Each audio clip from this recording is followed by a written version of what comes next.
बात करेंगे कि ब्लड क्या होता है और ब्लड किन किन चीज़ों से मिल कर के बना हुआ होता है, डिफरेंट टाइप के एनिमल्स के अंदर जो है ब्लड का क्या रोल है, ब्लड कैसे ट्रांसपोर्ट होता है। छोटा सा मतलब एक इंट्रोडक्शन जो है वो हम यहाँ पे बात करेंगे। और यहाँ मोटी मोटी काली लाइनों से आपके सामने लिम्फ लिखा हुआ है, हम लिम्फ की भी बात करेंगे कि जैसे हमारे बॉडी में एक सर्कुलेटरी सिस्टम जो है ब्लड का होता है, उसी तरीके से एक सर्कुलेटरी सिस्टम और होता है जो कि लिम्फेटिक सिस्टम कहलाता है। तो हम लोग लिम्फ के बारे में भी बात करेंगे, उसके बारे में भी कि वो कैसे ट्रांसपोर्ट होता है और ब्लड का उसमें क्या बेसिक रोल है। और इसके लिए पूरा एक अलग टॉपिक ही है लिम्फेटिक सिस्टम का, उस पर वीडियोज़ भी पड़े हुए हैं। लिम्फेटिक सिस्टम का बहुत कमाल का वीडियो है, वो भी बढ़िया चीज़ है, तो हम लोग उसके बारे में भी बात करेंगे। उसके बाद यहाँ पे 18.2 में लिम्फ टिश्यू फ्लूइड की बात की गई है। तो देखिए ब्लड जो शुरू होता है तो ब्लड के अंदर हम लोग ब्लड के बारे में पढ़ते हैं, ब्लड के कंपोजिशन के बारे में पढ़ते हैं। और जब ब्लड के कंपोजिशन की बात करते हैं तो उसमें डिफरेंट टाइप के प्रोटीन और प्लाज्मा से हमारी मुलाकात होती है, डिफरेंट टाइप के फॉर्म्ड एलिमेंट से मुलाकात होती है। मतलब जो हमारा ब्लड होता है, जैसे ब्लड का नाम जब आप सुनते हो तो आपके दिमाग में ख्याल आ जाता है लाल लाल खून होता है, लेकिन हमें भी पता है कि जो हमारा ब्लड होता है वो केवल रेड कलर का नहीं होता है, वो पूरा एक सॉल्यूशन होता है, एक मिक्सचर होता है कई डिफरेंट टाइप के सेल्स का या कई डिफरेंट टाइप के ब्लड टाइप्स का जो है वो एक मिक्सचर होता है। मतलब ब्लड बोले तो जिसमें आपकी सारी टाइप की ब्लड आती हों, प्लाज्मा आती हों, ये सब पूरा चीज़ें मिल करके वो एक ब्लड बनाती हैं, मतलब ब्लड को डिफाइन करती हैं। तो अगर मैं ब्लड की बात करूं तो ब्लड नॉर्मली हम बोलते हैं कि जो सेल्स होती हैं या जो ब्लड सेल्स होती हैं वो एक तरीके की कनेक्टिव टिश्यू हैं, एक तरीके की कनेक्टिव टिश्यू होती हैं। और इनको हम लोग कनेक्टिव टिश्यू में रखते हैं और ये काफ़ी स्पेशल टाइप की कनेक्टिव टिश्यू होती हैं, क्योंकि मैक्सिमम कनेक्टिव टिश्यू हमें काफ़ी स्ट्रॉन्ग देखने को मिलती हैं, लेकिन ये टिश्यूज़ उतनी ज़्यादा मजबूत नहीं होती है। तो स्पेशल कनेक्टिव टिश्यूज़ होती हैं, इसके बारे में मैंने आपको टिश्यू चैप्टर के अंदर भी बताया हुआ है। फ्लूइड मैट्रिक्स पाया जाता है, प्लाज्मा पाया जाता है और फॉर्म्ड एलिमेंट जैसे कि आपके एरिथ्रोसाइट्स हो गए, WBC हो गए, तो ये सभी फॉर्म्ड एलिमेंट के रूप में ब्लड में देखने को मिलते हैं। तो फ्लूइड मैट्रिक्स हो गए जो डिफरेंट टाइप के प्रोटीन वगैरह हैं, प्लाज्मा जिसके अंदर प्रोटीन और 82 से 90% से 92% तक जो है पानी होता है, और बाकी उसमें बहुत डिफरेंट टाइप की प्रोटीन होती हैं जिसमें फिब्रिनोजन होती है, ग्लोबुलिन होती है, एल्बुमिन होती है। बहुत सारे डिफरेंट टाइप के प्रोटीन के बारे में आप पढ़ेंगे, उसमें हर एक प्रोटीन का अपना पर्टिकुलर एक रोल है। गुड इवनिंग वर्तिका, गुड इवनिंग। तो यहाँ पे आप जो है डिफरेंट टाइप के प्रोटीन्स के बारे में भी पढ़ेंगे कि जो हमारा जो ब्लड है वो बेसिकली फॉर्म्ड एलिमेंट से मिलकर के बना हुआ है। फॉर्म्ड एलिमेंट में डिफरेंट टाइप के आपके ब्लड आ जाएंगे, प्रोटीन्स आ जाएंगे, और साथ में प्लाज्मा में तो वाटर होता ही है, तो वो भी हम यहाँ पे बात करेंगे। तो उसके बारे में भी हम लोग देखेंगे, बहुत सारे चार्ट हैं, आपको वीडियोस में भी देखने को मिल जाएगा, और वैसे भी मैं आपको इसमें भी आपको सारी बातें जो है टकाटक बताऊंगा, उसमें कोई भी प्रॉब्लम नहीं होगा। एक बार मुझे बताओ आपको, ठीक है। तो जब आप बात करते हो ब्लड प्लाज्मा की, तो मैं एक एग्जांपल के तौर पे आपको बता रहा हूँ कि अगर आप एक ब्लड को देखो, आप एक ब्लड के नॉर्मल फंक्शंस को जब देखते हो तो बताते हो कि ब्लड ट्रांसपोर्ट का काम करता है। ये जो ट्रांसपोर्ट एक फंक्शन है, ये फंक्शन ब्लड का नहीं है, ये ब्लड में मौजूद एक डिफरेंट टाइप की सेल का है, RBC का है। ये फंक्शन ब्लड का नहीं है कि मतलब ट्रांसपोर्ट करता है, ये उसका एक फंक्शन है। मतलब ब्लड के बहुत सारे फंक्शन होते हैं, अगर मैं इसकी एक इम्पोर्टेंस की बात करूँ तो वो अपने में एक बहुत इंपॉर्टेंट बन जाता है। फिर वो चाहे टेम्परेचर को रेगुलेट करना हो, pH वैल्यू को रेगुलेट करना हो, प्रेशर रेगुलेट करना हो, हार्मोन्स को ट्रांसपोर्ट करना हो, ट्रांसपोर्ट का तो सब कुछ ये करता है। साथ में एंटीबॉडी बनाना हो, या डिफेंस मैकेनिज्म में पार्टिसिपेट करना हो, या फिर जो है आपका ये क्लॉटिंग वगैरह बनानी हो, तो बहुत सारे फंक्शन जो होते हैं वो हमें ब्लड के थ्रू देखने को मिलते हैं। तो जाहिर तौर पे ये सारे फंक्शन जो हैं वो कहीं ना कहीं प्रोटीन के कारण जो है वो बैलेंस होते हैं। और ये जो प्रोटीन्स होते हैं, यही प्रोटीन जैसे एल्बुमिन हो गया, फिब्रिनोजन हो गया, ये सब यही सब प्रोटीन है जो ये वेरियस टाइप के फंक्शन परफॉर्म करने में मदद करते हैं। तो जिनके बारे में मैं भी सब डिटेल में बताऊंगा, कोई दिक्कत नहीं है। साथ में प्लाज्मा में मैंने अभी आपको जब पढ़ाया होगा रेस्पिरेशन, जब मैंने आपको पढ़ाया था, चूँकि मैं अभी रेस्पिरेशन ही पढ़ा रहा था मतलब बच्चों को, अपने स्कूल के बच्चों को, तो मैंने आपको उस टाइम पे याद होगा तो पढ़ाया होगा कि HCO3 जो होता है वो ट्रांसपोर्ट होता है ब्लड में, जो कार्बन डाइऑक्साइड के फॉर्म में होता है, और उसको टिश्यू से लेता है, टिश्यू से HCO3 के फॉर्म में वो लेता है, और उस कार्बन डाइऑक्साइड मतलब पहले लेता है, टिश्यू से लेता है कार्बन डाइऑक्साइड के फॉर्म में, फिर उसको देखो, अगर आपको ये रिएक्शन याद होगा तो आपको पता है मैं क्या कह रहा हूँ। जैसे कार्बन डाइऑक्साइड है, carbon dioxide plus H2O reaction होता है, किस एंजाइम की प्रेजेंस में होता है, कौन बच्चा बताएगा? किस एंजाइम की प्रेजेंस में होता है कि H2CO3 बनता है? बताओ कौन सा एंजाइम है यहाँ पे, बताओ भाई। रेस्पिरेशन में पढ़े होते हो, कौन सा एंजाइम होता है इन दो जगह पे, और फिर बन जाता है H+ HCO3 माइनस एनहाइड्रेज यार, carbonic anhydrase, carbonic anhydrase, carbonic anhydrase Ca। इसी एंजाइम के कारण जो कार्बन डाइऑक्साइड जो टिश्यू देता है ना, टिश्यू जो कार्बन डाइऑक्साइड रिलीज करता है, उस कार्बन डाइऑक्साइड को वाटर मॉलिक्यूल साथ रिएक्शन करके उसे H2CO3 में तोड़ देता है, और फिर यही कार्बोनिक एनहाइड्रेज जो है HCO3 में इसको ब्रेक करता है। तो जो कार्बन डाइऑक्साइड है वो HCO3 के फॉर्म में कहाँ चली जाती है? एल्वियोलाई के पास जाती है, और वहाँ पे जाने के बाद रिएक्शन रिवर्स हो जाती है। ये रिएक्शन रिवर्स हो जाती है और ये दोबारा जो है HCO3 जो है वो चेंज हो जाता है H2O में, ठीक है, और वो कार्बन डाइऑक्साइड में, और वो जो कार्बन डाइऑक्साइड में चेंज हो गया HCO3, अब दोबारा वो HCO3 कहाँ पे चला जाता है? आपके एल्वियोलाई में चला जाता है रिलीज़ होने के लिए। ये वीडियो आज मैं आपको लिंक भेजूंगा, देखेगा। ये आप लोग क्या कर रहे हो भाई? आपको पता है कि ये जो चैप्टर है ये रेस्पिरेशन का आईना है, जान लेना मेरी बात बेटा। मतलब अगर आप RBC का नाम लेंगे तो आपको पढ़ना ही पड़ेगा ये चैप्टर, बाकी और कोई चारा ही नहीं है आपके लिए। आप लोग बहुत ख़राब रिवीजन कर रहे हो। अगला टेस्ट आपका रेस्पिरेशन ही है, जान लो भाई। चलो अब डिसाइड हो गया आपका, अब आपका अगला टेस्ट रेस्पिरेशन, ख़त्म कहानी। चलो अब आएगी मज़ा। अगला टेस्ट रेस्पिरेशन। वर्तिका नहीं है क्या? वर्तिका, अमीशा, अमीशा आप बताइए। आपको प्लाज्मा के थ्रू एक बॉडी से दूसरी बॉडी में ट्रांसपोर्ट होते हैं, तो चाहे फिर वो आपका आयंस हो, फिर वो चाहे आपका ग्लूकोज हो, फिर वो चाहे आपका अमीनो एसिड हो। अच्छा अच्छा, चलो ठीक है। तो तुम छुट्टी में आने गांव पहुंच गई, चलो सही है। थोड़ा सा पढ़ाई से हल्का सा हट के रहना चाहिए। हाँ सही है, कोई बात नहीं, बहुत बढ़िया किया। थोड़ा सा मतलब हल्का फुल्का 1-2 दिन कैसे गैप कर लेना चाहिए ज़िंदगी में। चलिए आगे। तो फैक्टर फॉर कोगुलेशंस और clotting of blood are also present in the plasma is an inactive form. जो कोगुलेशन होता है हमारा, कोगुलेशन आप सबको पता है, जो ब्लड क्लॉटिंग होती है उसी की प्रोसेस को हम लोग कोगुलेशन कहते हैं।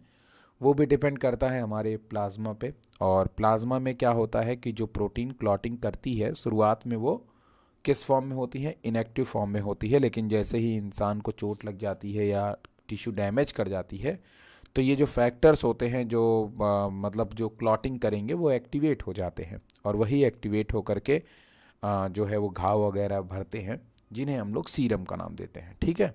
चलिए, तो ये कुछ हल्के फुल्के इंट्रोडक्शन की बात हो रही है, और इसी तरीके से हम लोग हल्का फुल्का रिवाइज भी कर रहे हैं।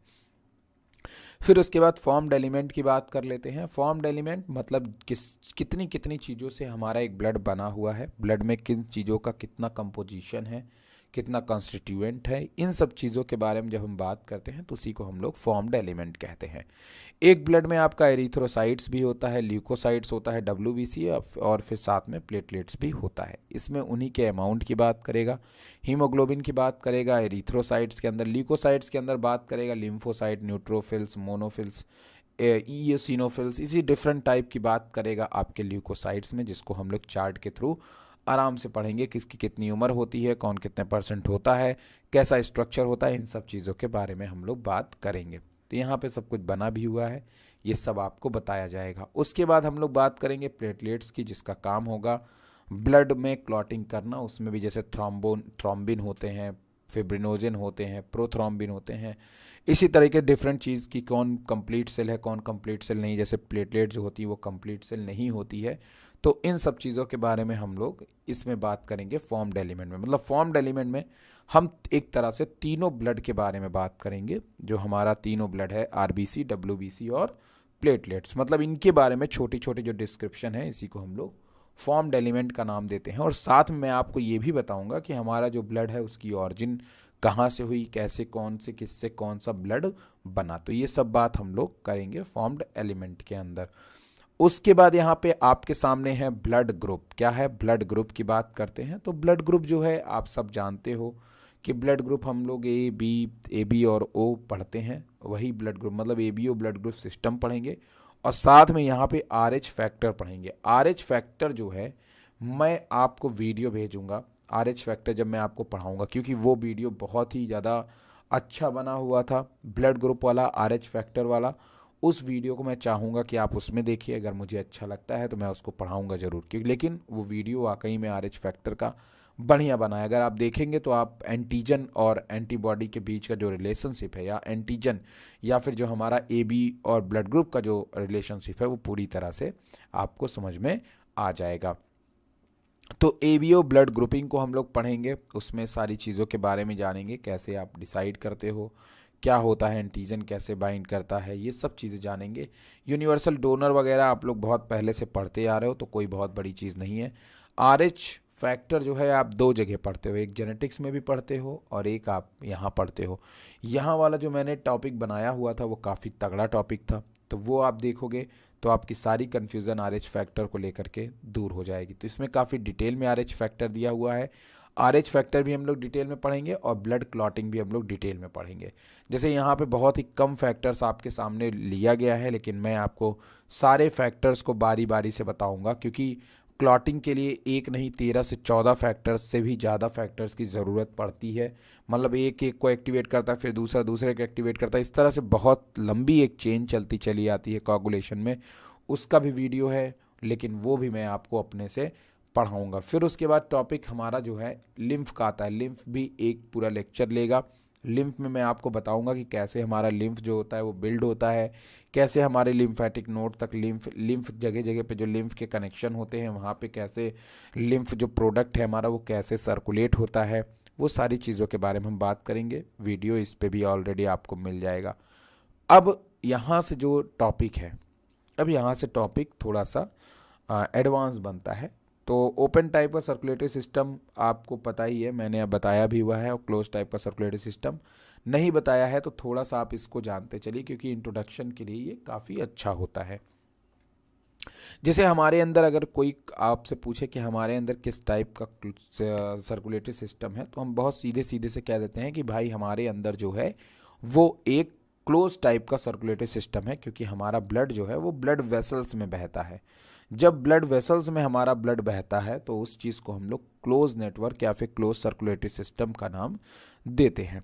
इसका कुछ एडवांटेज होता है जो काफ़ी ज़्यादा अच्छा होता है, इसीलिए जितने भी आप डिवीज़न ऑफ लेबर वाले मैं बहुत एडवांस एनिमल आप देखोगे सभी में आपको जो है क्लोज टाइप का सर्कुलेटरी सिस्टम जो है वो देखने को मिलता है। इसका एडवांसमेंट ये है कि जो फ्लूइड है वो बहुत ही अच्छी तरीके से रेगुलेट होते हैं। मतलब जिसको जहाँ पे जितने अमाउंट में जाना है उतने अमाउंट में ही वो वहाँ पे ट्रांसपोर्ट होता है, और हर एक टिश्यू तक ट्रांसपोर्ट होता है। कोई टिश्यू जो है वो ऐसी नहीं जो उस टिश्यू के थ्रू या उस ब्लड वेसल्स के थ्रू पूरी बॉडी में ब्लड सर्कुलेट ना हो। क्योंकि यार देखो सीधी सी बात है, हमारा जो स्ट्रक्चर है, जैसे मान लो एक मैं एग्जांपल तौर बात करता हूँ आपसे, जैसे मान लो कोई गांव है, गांव के बीच में एक नदी है, ठीक है।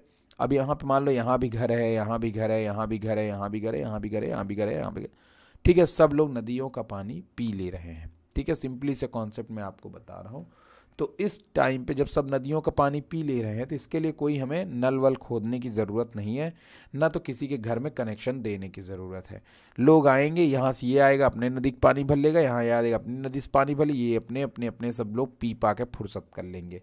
लेकिन मान लीजिए आबादी बहुत घनी रही, जैसे यहाँ पे भी लोग हों और साथ में तो मैंने कहा कि जितने भी आपके एडवांस एनिमल हैं उन सभी के अंदर आपको ओपन टाइप का सर्कुलेटरी सिस्टम देखने को नहीं मिलता, आपको क्लोज टाइप का सर्कुलेटरी सिस्टम देखने को मिलता है। एग्जाम्पल के तौर पे अगर मैं बात करता हूँ तो जैसे आप ह्यूमंस हैं तो उसके उसके क्या होते हैं, कुछ फ़ायदे होते हैं, कुछ फ़ायदे होते हैं जैसा कि मैंने आपको कहा कि कोई भी चीज़ बहुत रेगुलेटेड और बहुत ही फिक्स जगह। हाँ, तो ये नदी वाला एग्जांपल दे रहा था मैं आपको कि मान लो भाई कि अब अगल बगल मान लो घर बने हुए, लेकिन जैसा कि हम लोग जानते हैं कि जैसे जैसे हमारा डेवलपमेंट हुआ, हमारे डेवलपमेंट के साथ में स्ट्रक्चर और कई डिफरेंट टाइप की टिश्यूज़ बन गई।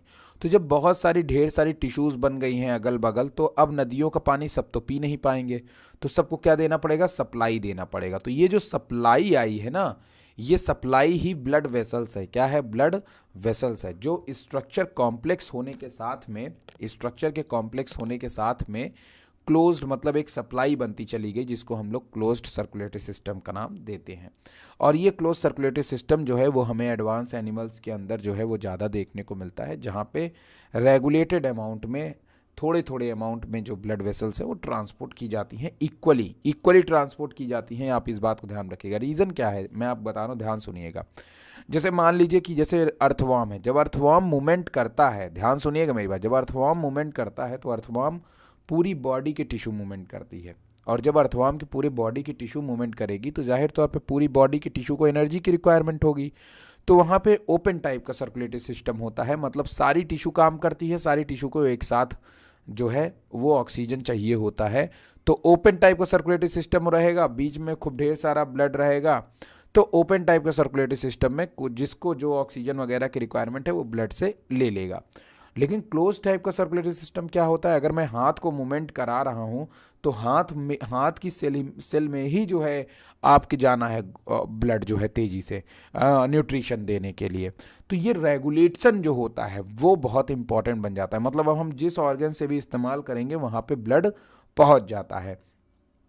तो ये कहीं ना कहीं काफ़ी रेगुलेटेड होता है और काफ़ी अच्छा होता है हमारी बॉडी के लिए। तो इसलिए क्लोज टाइप का सर्कुलेटरी सिस्टम जो होता है वो बोलते हैं कि वो रेगुलेटेड पैटर्न होता है, बहुत अच्छा पैटर्न होता है। वहीं पे अगर हम ओपन टाइप के सर्कुलेटरी सिस्टम की बात करें तो लोअर एनिमल जैसे कि आर्थ्रोपोडा, जो इंसेक्ट वाली जो फैमिली है, उसमें देखने को मिलता है। मोलस्का, जिसमें पाइला वोइला आप नहीं पढ़ते हो वो सब आते हैं, वो उसमें देखने को मिलता है, मोलस्का में देखने को मिलता है।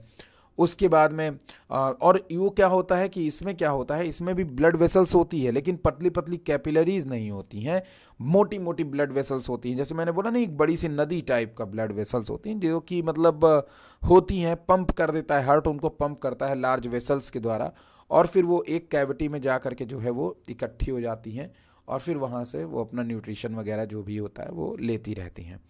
तो Annelida and chordates have a close circulatory system. Annelida में और कॉर्डेट्स में जो है हमें क्लोज टाइप का सर्कुलेटरी सिस्टम देखने को मिलता है। तो ये बात आपको ध्यान में रखना है, ठीक है। चलिए अब आगे बढ़ते हैं। All vertebrates possess are muscular chambered heart. जितने भी आपके वर्टिब्रेट्स हैं उनमें आपको दिखाई देता है, जैसा कि आपने डेवलपमेंट में भी पढ़ा था या इवोल्यूशन में भी पढ़ा था, उसमें भी आपको बताया था कि जितने भी हमारे इन्वर्टिब्रेट्स होते हैं उन सब में मस्कुलर चैम्बर पाए जाते हैं। इन सब के बारे में बात करेंगे कि फिशेज़ में कैसा पाया जाता है। फिशेज़ में 2 चैम्बर्ड हार्ट होता है, एम्फीबियन में आपके 3 चैम्बर्ड हार्ट होता है, एक्सेप्ट रेप्टाइल्स में आपको 3 चैम्बर्ड हार्ट देखने को मिलता है, एक्सेप्ट क्रोकोडाइल को छोड़ करके, ठीक है। एम्फीबियन में भी आपको 3 चैम्बर्ड हार्ट देखने को मिलता है। वहीं पे अगर बात करें तो 4 चैम्बर्ड हार्ट हमें देखने को मिलता है बर्ड्स, मैमल्स और क्रोकोडाइल में देखने को मिलता है। तो ये सब चीज़ें हम लोग बात करेंगे कि कैसे कैसे क्या होता है उसके बारे में। साथ में बात करेंगे व्हाट इज़ डबल सर्कुलेशन, क्या होता है, सिंगल सर्कुलेशन क्या, डबल सर्कुलेशन क्या होता है, इन सब चीज़ों के बारे में बात करेंगे आराम से। चलिए अब आगे आ जाते हैं। Human circulatory system. अब यहाँ पे ह्यूमन सर्कुलेटरी सिस्टम जो होता है वो बहुत इंपॉर्टेंट है बेटा। देखो ये यहाँ पे आपकी इंपॉर्टेंस बढ़ जाती है। पहली चीज़ तो आपको ये हार्ट के बारे में पूरी जानकारी होनी चाहिए। पूरी जानकारी कहने का मतलब ये है कि देखो आपको हार्ट के बारे में क्या क्या चीज़ें जाननी है, या हार्ट जो होता है उसके बारे में। पहली चीज़ तो हार्ट किससे बना हुआ है, उसका स्ट्रक्चर कैसा है, किस टाइप की टिश्यू से बना हुआ है। फिर हार्ट में कौन कौन से चेम्बर है ये आपको पता लगाना है। हार्ट फंक्शन कैसे कर रहा है, कॉन्ट्रैक्ट कैसे कर रहा है, कोरोनरी जो सर्कुलेशन होता है, मतलब हार्ट अपने अंदर कैसे ब्लड को ट्रांसपोर्ट कर रहा है। बॉडी में ब्लड को ट्रांसपोर्ट नहीं करना, अपने अंदर खुद को कैसे हार्ट जो है न्यूट्रिशन देता है। ये कोरोनरी सर्कुलेशन जो है इस पे मैंने एक अलग वीडियो बनाया हुआ है, 3D में बनाया हुआ है, तो वो भी वहाँ पे आप पढ़ेंगे। और अब यहाँ से शुरू होगा, इसी जगह से शुरू हो जाएगा आपका एसए नोड और एवी नोड। देखो यहाँ पे आपको लिखा है ना आर्ट्रोवेंट्रिकुलर सेप्टम, तो यही होता है एवी नोड, और यही पढ़ेंगे आप एसए नोड, एवी नोड, इन्हीं सब चीज़ों के बारे में अब आप यहाँ पे बात करेंगे। देखो आर्ट्रियम सेप्टम है, तो ये सब चीज़ों के बारे में आप बात करोगे कि क्या होता है एसए नोड, क्या होता है एवी नोड, हार्ट कैसे धड़कता है, ये सब आप जो है यहाँ पे पढ़ने वाले हो। ठीक है, ये देखो यहाँ पे येलो कलर का जो दिखाई दे रहा है ना, यही सब एवी, देखो एवी नोड है, ये आपका एसए नोड है। तो ये सब कैसे रोल प्ले करते हैं, कैसे हमारे हार्ट को पंप करने में मदद करते हैं, इन सब चीज़ों के बारे में देखो यहाँ पे आ गया साइनो आर्ट्रियल नोड, एसएन और आर्ट्रियोवेंट्रिकुलर एवियन। तो इन सब के बारे में पूरा हम लोग डिटेल में बात करेंगे, बिल्कुल एकदम बेझिझक होकर के, और यही तो इम्पॉर्टेंट है, यही सब इम्पॉर्टेंट है। फिर उसके बाद कार्डियक साइकिल आ जाएगा, जो कि बहुत ही ज़्यादा सिंपल है। अगर एक बार आप ऐसे नोड और एवी नोड को जान जाएंगे तो फिर कार्डियक साइकिल में कोई भी टाइम नहीं लगेगा। बस आप एक ग्राफ को समझेंगे, ग्राफ के द्वारा जो है पूरे साइकिल को आप पढ़ लेंगे, इसी इलेक्ट्रोकार्डियोग्राम को। इलेक्ट्रोकार्डियोग्राफ को अगर एक बार आप पूरा पढ़ लेंगे तो आप उसी में ये पूरा जो पेज है ना, ये पूरा इलेक्ट्रोकार्डियोग्राफ में ही आप पढ़ेंगे। ऐसे नोड, एवी नोड, पूरा कार्डियक जो साइकिल है इसको आप ग्राफ के अंदर ही पूरा पढ़ेंगे, उसी के अंदर आपको पढ़ा करके इसका समापन कर देंगे। फिर डबल सर्कुलेशन के बारे में बात करेंगे, हिपैटोपोएटिक हिपैटोपोर्टल सिस्टम जो है हमारा, और जो हमारा पल्मोनरी सिस्टम है उसके बारे में बात करेंगे, सारी चीज़ों के बारे में। फिर रेगुलेशन, और फिर उसके बाद डिसऑर्डर, और इसके बाद चैप्टर ख़त्म हो जाएगा आपका। तो कुल मिलाकर के मोटा मोटी बात इतनी है कि देखिए आपको जो मेन टाइमिंग लगने वाला है वो लगेगा, थोड़ा सा मैं बता रहा हूँ आपको, वो आपको लगेगा वैसे कहीं नहीं लगेगा, कहीं टाइम नहीं लगेगा, सब आराम से हो जाएगा। ठीक है, चलिए सबसे पहले अब मैं आराम से ब्लड के बारे में थोड़ी सी बात कर लेते हैं कि ब्लड क्या होता है। थोड़ा 10-15 मिनट बात करेंगे, ज़्यादा बात नहीं करेंगे। ओके चलिए, क्योंकि आज इंट्रो रखेंगे, कल से स्कूल के बराबर भी चलना है ना, तो थोड़ा सा इसीलिए आज हल्का सा इंट्रो ही रखेंगे। ठीक, बाकी चीज़ें आप लोग प्लेलिस्ट जो भेजा हुआ है एक बार उसमें भी अगर हो सकेगा तो आप लोग थोड़ा सा देख लीजिएगा, चेक कर लीजिएगा, और रिवीजन थोड़ा सा आप लोग जारी रखिए भाई, इसमें रेस्पिरेशन का बड़ा रोल है, तो ये चीज़ आप ध्यान में रखिएगा। चलिए आइए हम लोग थोड़ी बात कर लेते हैं। हाँ, तो जैसा कि मैं कह रहा था आपसे कि जितने भी हमारे लिविंग ऑर्गेनिज्म है, जितनी भी हमारी लिविंग सेल्स हैं, उन सभी को न्यूट्रिशन करने के लिए ऑक्सीजन की रिक्वायरमेंट होती है, क्योंकि विदाउट ऑक्सीजन किसी भी तरीके की कैटाबॉलिज्म की जो प्रोसेस है वो नहीं होती, और जब तक कैटाबॉलिज्म की प्रोसेस नहीं होगी तब तक कार्बन डाइऑक्साइड कोई सेल रिलीज़ नहीं करेगी। मेरी बात समझ में नहीं आई तो अब ध्यान सुनिएगा। जैसा कि जब आप सेल पढ़ रहे थे तो मैंने आपको उस टाइम पे बताया कि जो सेल होती है माइटोकॉन्ड्रिया स्पेशली, तो माइटोकॉन्ड्रिया क्या काम करती है कि ऑक्सीजन को गैदर करती है, ऑक्सीजन को एब्जॉर्व करती है, और फिर उस ऑक्सीजन के थ्रू जो है वो क्या काम करती है कि डिफरेंट टाइप की साइकिल चलाती है सेल के अंदर। जैसे सबसे पहले चलती है ग्लाइकोलिसिस, फिर उसके बाद चलती है क्रेब साइकिल, फिर electron transport chain, oxidative phosphorylation. ये जब इतनी प्रोसेस चलती हैं तो बदले में कार्बन, ग्लूकोज तो बनता ही है, एटीपी ऑब्वियस सी बात है बनता ही है, तो ग्लूकोज टूटता है तो उसके बाद क्या बनता है, जब एटीपी बनता है तो साथ में कार्बन डाइऑक्साइड भी उस सेल के अंदर बनती है।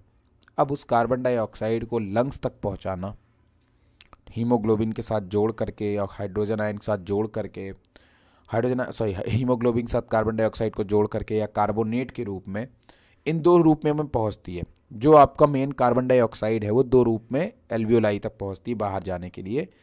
एक,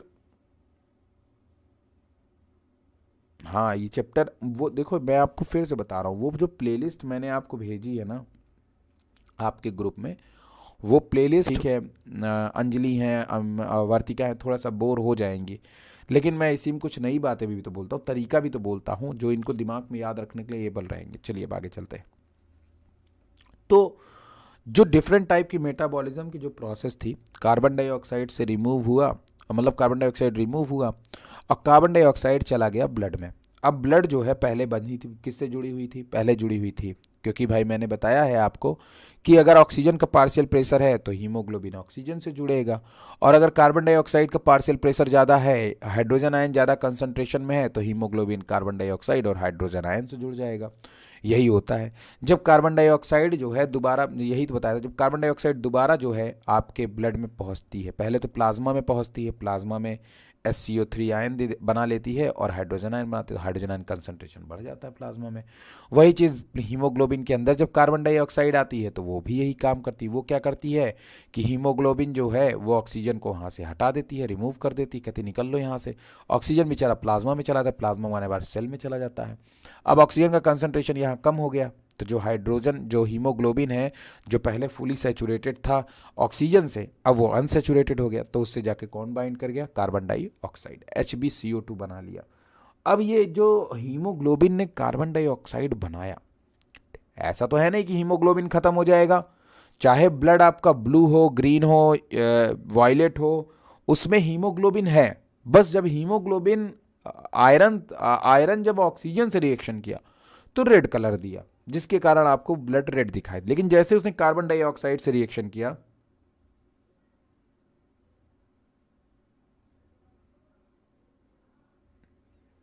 गधे कह के, तो मैं बुरा कह रहा हूं, सब ज्यादा बुरा तो आप मुझे बोल देते हो, मैं बुरा नहीं कह रहा हूं। मुझे लगता है कि आप, मैं क्या एक्सप्लेन करूं इसमें, जो है बुरा मैं किसी को नहीं कहता, मैं तो आप ही भलाई के लिए कहता हूं ना जो है। देखो मैं आपको होशियार बनाता हूँ, बुरा नहीं कहता हूँ।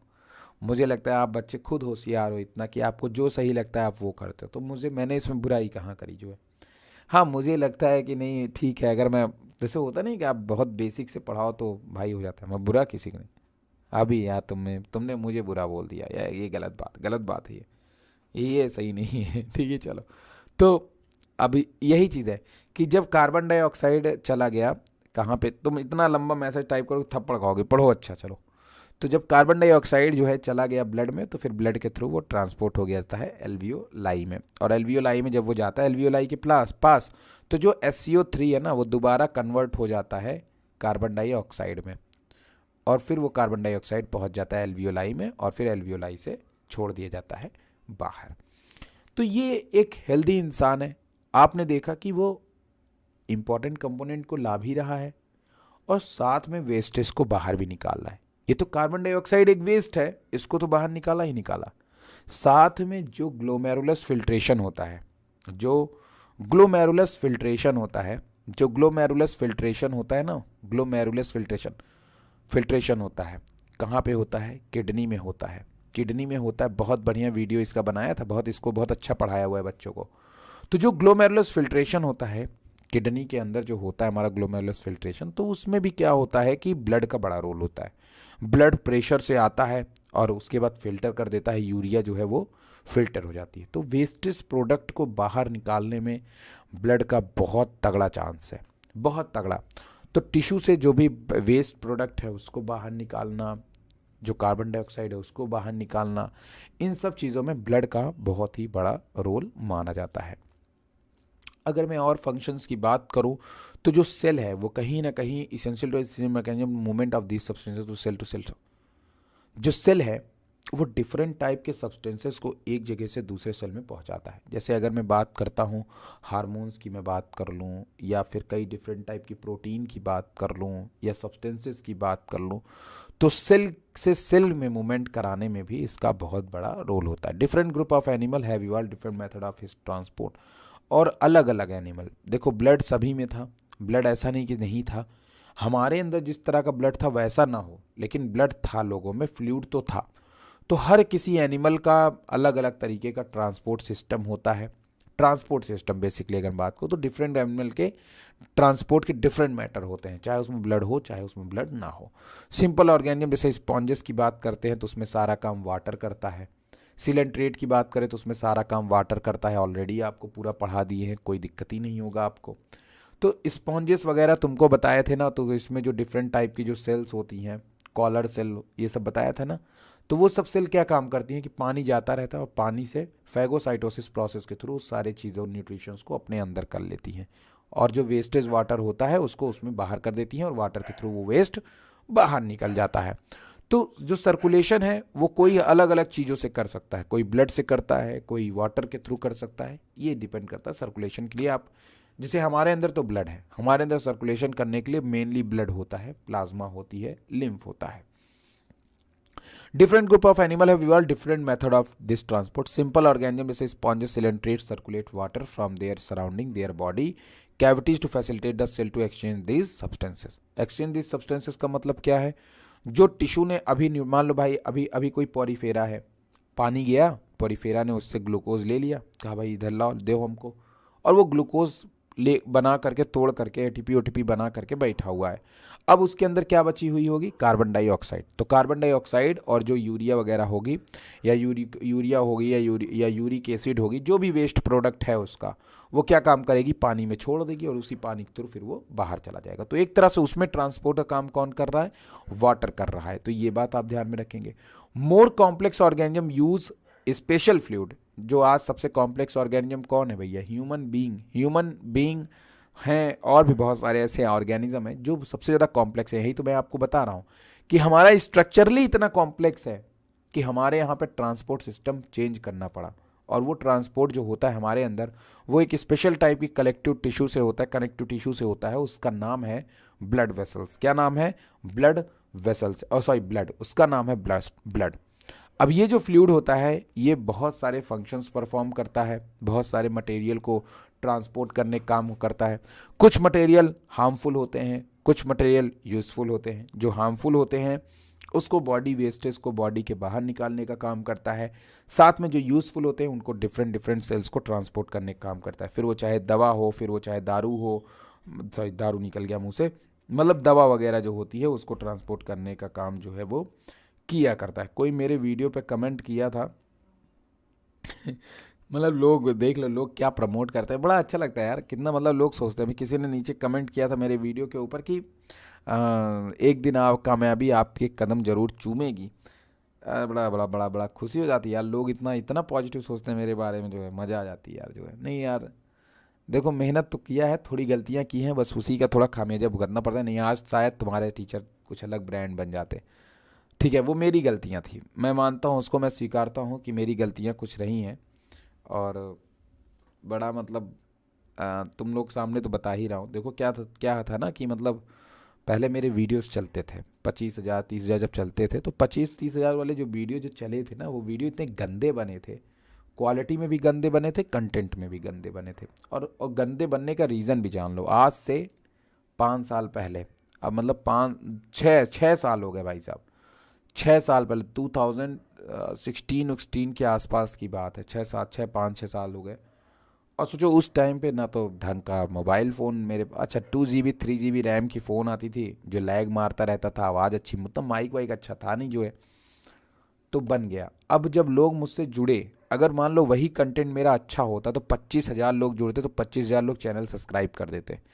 लेकिन वो लोग जो है वीडियो देखते थे फिर भाग जाते थे, फिर दोबारा लौट के ही नहीं आए कभी।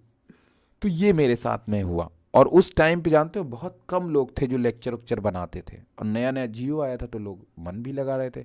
लेकिन मैंने उस अपॉर्चुनिटी को ख़राब कर दिया जो है। और ख़राब करने के पीछे की वजह थी भाई, जो किया खुद से किया, धीरे धीरे सीखता रहा, धीरे धीरे बनता रहा भाई। आज बना जो भी बना, चलो खैर, अब कंटेंट भी अच्छा रखता हूँ, सब कुछ अच्छा रखता हूँ, लेकिन भाई आदमी आदमी आज 10 आदमी तो और कंटेंट लेकर के बैठे हुए हैं ना। तो ये तब बायजूस वायजूस का कोई नामो निशान तक नहीं था यार, सब दूर दूर तक नहीं थे जो है। लेकिन अभी देख लो सब, तो वही सब चीज़ है भाई, सब वक्त वक्त की देन होती है। ठीक है, आ जाता है, देखते हैं, अपना टाइम भी आएगा, अपना टाइम आएगा। चलो आगे बढ़ते हैं। तो सर्कुलेट करने के लिए जो बॉडी मतलब जो ब्लड जो है वो सर्कुलेट करता है, उसी में एक और फ्लूइड का नाम आता है, higher plant animal, sorry higher animal में देखने को मिलता है, लिम्फ। लिम्फ बहुत इंपॉर्टेंट होता है, और इसके बारे में हम लोग एक अलग से ही पढ़ेंगे। और in this chapter you will learn about composition and property of blood and lymph. और इस चैप्टर में आप वो सारी चीज़ें पढ़ेंगे। और वर्तिका और अंशिका, मैं तुम लोग को मारूंगा किसी दिन थप्पड़। तुम लोग की सबसे बड़ी कमी यही होती है, तुम दोनों लोग, हाँ मेरी गलती है मेरी गलती है, इसी तरह वो है, मैं इतनी भी अच्छी नहीं हूँ सर। भाई अच्छे हो तुम लोग यार, अच्छे हो, मतलब अब मैं नहीं सोचूं अच्छा बुरा तो फिर मतलब क्या मतलब है, किसी बताया ना करो कि हम अपने आप बोल रहे थे या खुद बोल रहे थे।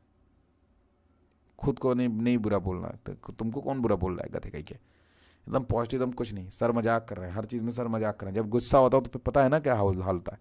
गुस्सा मत लिया करो, और ऐसे बोलोगे तो गुस्सा हो जाऊंगा फिर जो है। तो यहाँ पे इस चैप्टर के अंदर हम लोग इसी के बारे में बात करेंगे, और अब उसके बारे में हम लोग बात करेंगे ब्लड के बारे में। आज के लिए इतना ही रखते हैं, ठीक है। मिलते हैं नेक्स्ट लेक्चर में, और उसमें हम लोग बात करेंगे ब्लड, प्लाज्मा और उसके कॉन्स्टिट्यूएंट के बारे में। अच्छा वीडियो होगा कल वाला। तो कल मिलते हैं, tata bye bye, good night. किसी को कुछ कहना है आप कह सकते हो, बोलना है आप बोल सकते हो, अदरवाइज में चलो।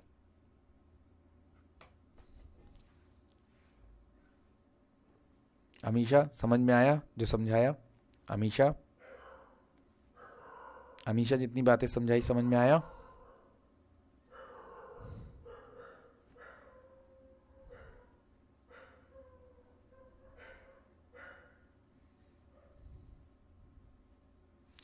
Good night sweet dream, thank you. GNSDTC। बाप रे बाप। चलो ठीक है, चलते हैं, कल मिलते हैं, ठीक है। प्लेलिस्ट एक बार ज़रूर आप लोग कोशिश करिएगा, अगर देख लेंगे तो अच्छी बात होगी, नहीं देखेंगे तो भी कोई प्रॉब्लम नहीं है भाई। आपके ऊपर, आपके वक्त के ऊपर डिपेंड करता है। चलिए, और टेस्ट बहुत जल्दी होने वाला है रेस्पिरेशन का, तो तैयार रहिएगा।